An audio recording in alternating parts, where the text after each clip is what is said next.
You can see there's a lot going on behind the scenes ahead of this looming shutdown. So here to break down the politics in Washington, we have John Sellek with us over Zoom. He is the current chief strategist for Harbor Strategic, and previously he's worked for several Republican elected officials, including Michigan Governor John Engler. John, thank you so much for being here.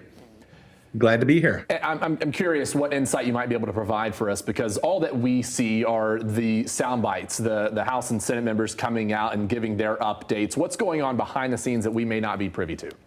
Well, there's a whole lot going on. And it didn't just start today. It really goes back to last January. And that is when now House Speaker Kevin McCarthy managed to get this job. It was kind of a surprise that the GOP won the majority in the House of Representatives, but they did by a very slim margin. And there's a group of around 20 members. They need every one of those votes in the GOP to pass something. That group of members, as you recall, kind of dragged Kevin McCarthy through the mud. They made a beg and plead and give away a lot of his powers to become the speaker, and they did not then say, okay, go ahead and do what you want to do. They've continued to threaten to knock him out of power all along. And so one of the most, the biggest publicity kind of ways that they could make noise is to force a shutdown. Now, they want to do spending cuts, and recent polling by Associated Press shows that 60% of Americans do think the federal government spends too much money, but they're overplaying their hand. And you can see it by how a lot of other GOP members are acting, because a shutdown actually plays terribly for everybody that's in charge. Millions of people will be without paychecks. The military won't be getting paid. Folks at the airport, the TSA folks, they don't get paid, but they have to still come to work. There's a lot of negatives. Once you do a shutdown, that's different than just seeking to cut spending. And so we're seeing this big political game going on. And guys, the Democrats love this. They are already out there saying, as you showed in that package, this is the Republican shutdown. It's going to be the Republicans that mess with your travel plans. It's the Republicans that aren't going to pay our military. And it's the Republicans that won't keep the border safe because there's no funding to do it without a government in place. It's a political game for them, but it's a nightmare situation for the American people. I mean, do we have a right to be frustrated at the way things are unfolding on Capitol Hill right now?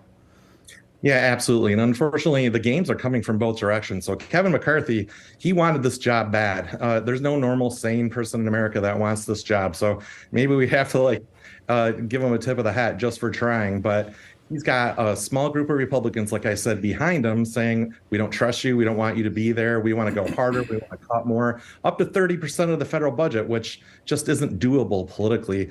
And they're saying, but if you go and work with the Democrats and do something bipartisan, which a lot of people in the public would be okay with, we're going to knock you out of your seat. So Kevin McCarthy is trying to thread this narrow path to keeping power, keeping a speakership, and getting the government back in place. That's why they put a bill up today that they knew they were going to not be able to pass. They knew they wouldn't have enough votes to pass it.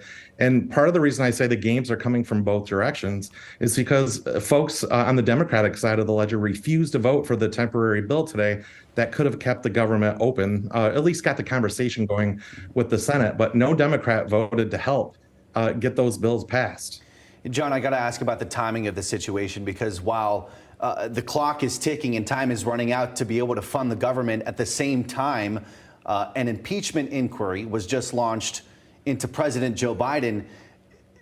Why are these two things happening at the same time? Even if you think that an inquiry into Biden is necessary, why couldn't they wait until after they knew they were going to avoid a government shutdown? Well, this is likely an element of Speaker Kevin McCarthy trying to hold on to his job. All along since the beginning, when he fought to win the speakership, he tried to figure out what things he could give to that small group of Republicans who were holding out.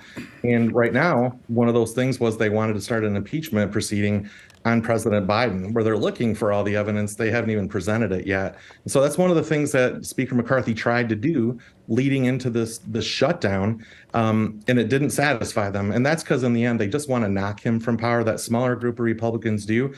The Democrats aren't going to reach out a hand to him either. They're not interested in that. So when the House put up this bill today that they knew was going to lose, but it could have passed with a handful of Democrats joining with the Republicans, this is called the House Concurrent Resolution, a continuing resolution to keep the government open temporarily up to 30 days.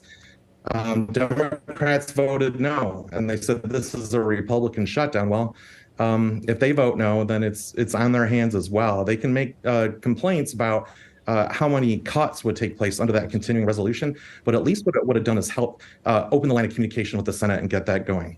All right. Well, it seems like there's blame to be placed all around. It just depends on what perspective you have. John Sellek with Harbor Strategic, we appreciate your time today. Thanks a lot. Hopefully things will get a little better. Maybe we'll be talking to you on Monday. All right. Have a good one.